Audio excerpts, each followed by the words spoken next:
7 Reasons Donald Trump Won the Presidential Election. The dust is starting to settle in Washington and around the country after an election that stunned political watchers and pollsters.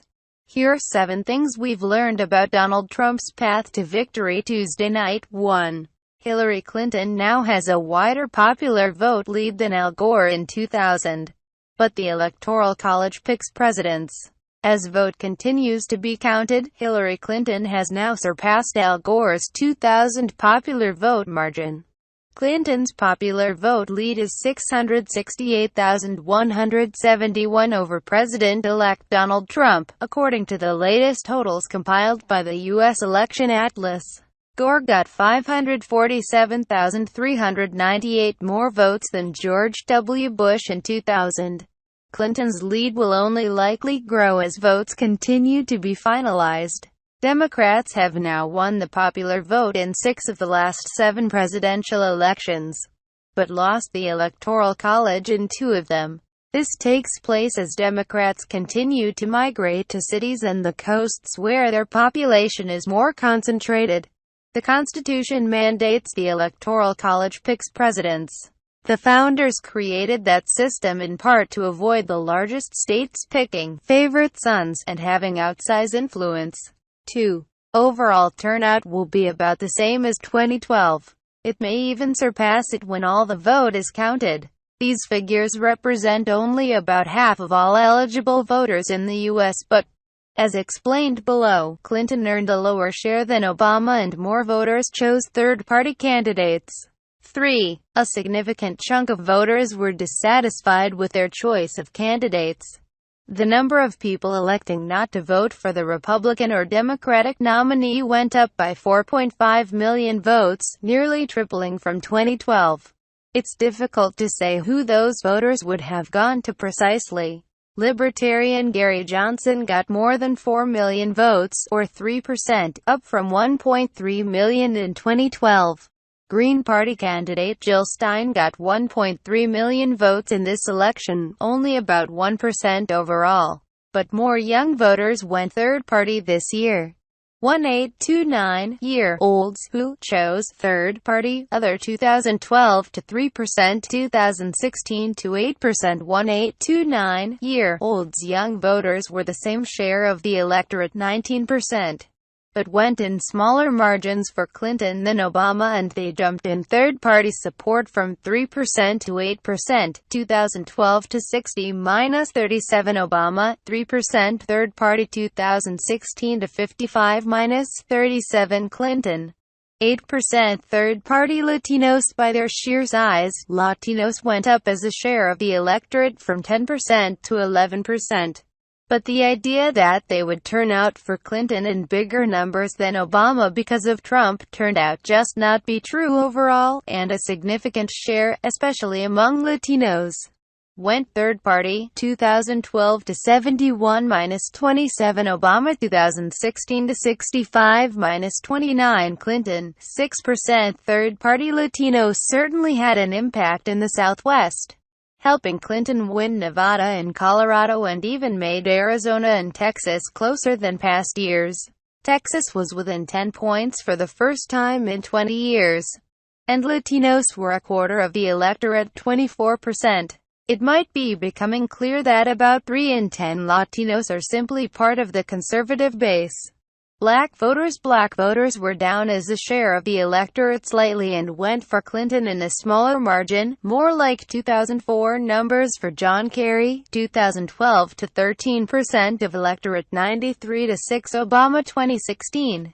12% of electorate, 88 to 8 Clinton. In places like Wayne County, Mich, home to Detroit, and Milwaukee, Wisconsin, Clinton was significantly off from Obama's vote total in 2012. In fact, had she met Obama's vote total, it would have been more than enough to make up the statewide differences in both states. Wisconsin's statewide margin: Trump plus 24,000 votes. Milwaukee Obama total votes 2012 to 332,000. Clinton total votes 2016 to 289,000 minus 43,000. Michigan statewide margin: Trump plus 13,000 votes. Wayne County Obama total votes 2012 595,000. Clinton total votes 2016 to 517,000, minus 78,000. A similar pattern wouldn't have helped Clinton to win Pennsylvania.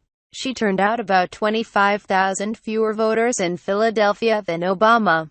But that discrepancy would not have made up for the crumbling in rural areas and even some counties Obama won. Luzerne, Wilkes-Barre, for example, shifted huge to Trump by 25 points. Erie shifted 18 points. In North Carolina, despite Clinton doing better in the Research Triangle area than Obama, black voters, who traditionally turn out at high rates in North Carolina, dropped significantly. Black voters in North Carolina 2012 to 23% of electorate, 96 to 4 for Obama. 2016 to 20% of electorate, 90 to 8 for Clinton. Could they have made up the difference? Quite possibly.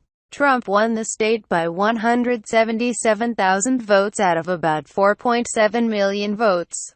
If black voters were the same share of the electorate as 2012, and Clinton won 90%, she would have picked up some 126,000 votes. Now, if they voted in the 96% same margin as they did for Obama and turned out at the same share of the electorate, Clinton would have picked up 191,000 votes. Now almost no one expected, including the Clinton campaign, to get the same margins and share of the electorate with black voters as Obama. So these calculations probably aren't fair.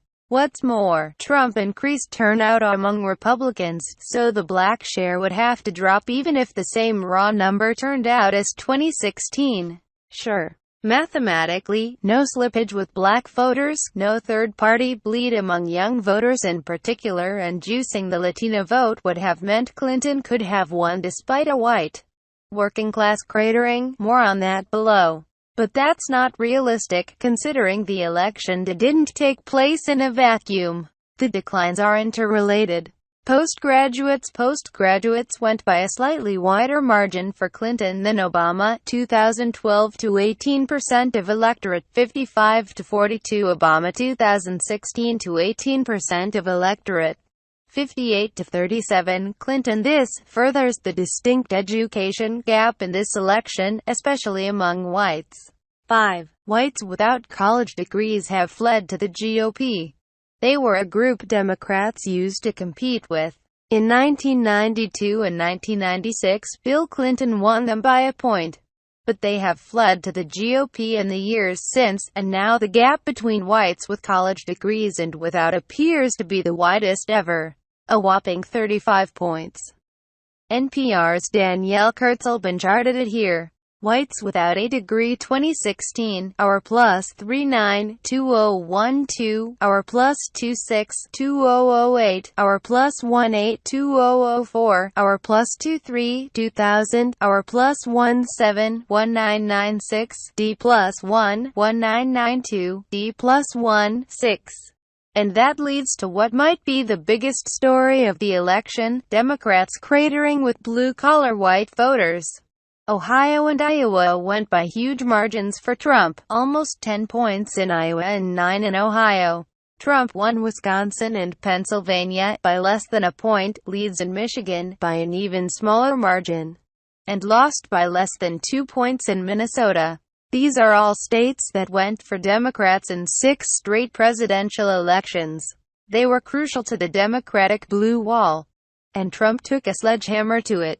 We heard the voices of Obama, Trump, white, working-class voters in our stories online and on the air.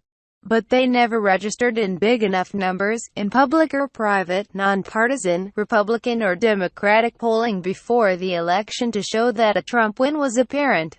Take a look at the vote shifts among the white, working class in some key states, those without a college degree in industrial North Minnesota 2012 to 53% of electorate, 52 to 46. Obama 2016, 44% of electorate 55 to 38 Trump net gain, our +23 Wisconsin 2012 to 58% of electorate 51 to 47 Obama 2016 to 55% of electorate 56 to 40 Trump net gain, our +20 Iowa 2012 to 57% of electorate 52 to 46 Obama 2016 57% of electorate 54 to 40 Trump net gain, our +20 Michigan 2012 to 54% of electorate 56 to 43 Obama 2016 to 58% of electorate 49 to 45 Trump net gain, our +17 Ohio 2012 to 60% of electorate 53 to 46 Obama 2016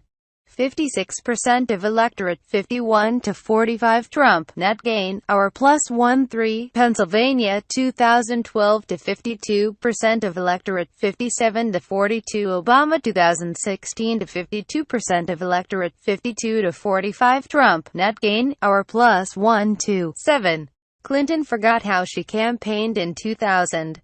Overall, the reason Trump won was because he flipped big margins with white, working-class voters in the Midwest and Pennsylvania, something that was always a possibility.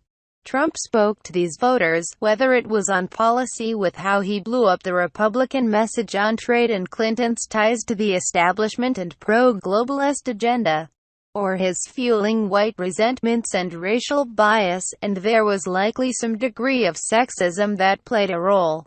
That's something that's difficult to measure, though there will likely be dissertations written about it.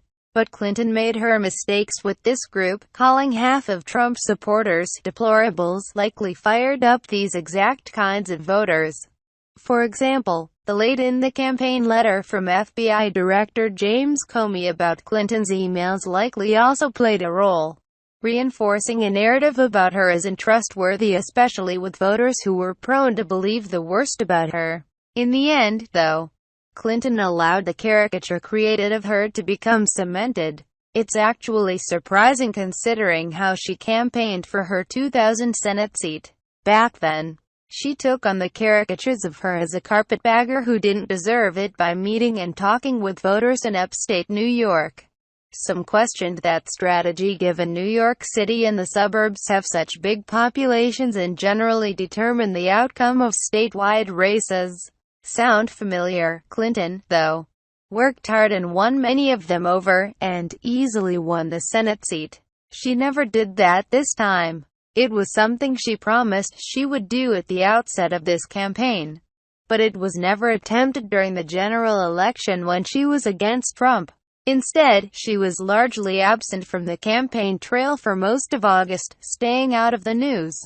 As Trump was steeped in controversy, that turned out to be a mistake.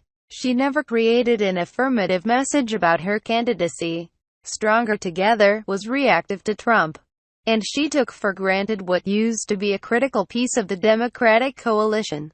It's ironic that instead of courting these voters to solidify the blue wall, she spent a lot of time courting Republicans. But the Republicans who would be open to her message would be metropolitan globalists. And it's the very type of message that appeals to them that would turn off populist, blue-collar Democrats. A rural Pennsylvania, Michigan or Wisconsin tour might not have reversed this 36-year trend away from Democrats, but given how extraordinarily close all three states turned out to be, Clinton likely would have reduced the margins enough to win. Of course, that's not what happened.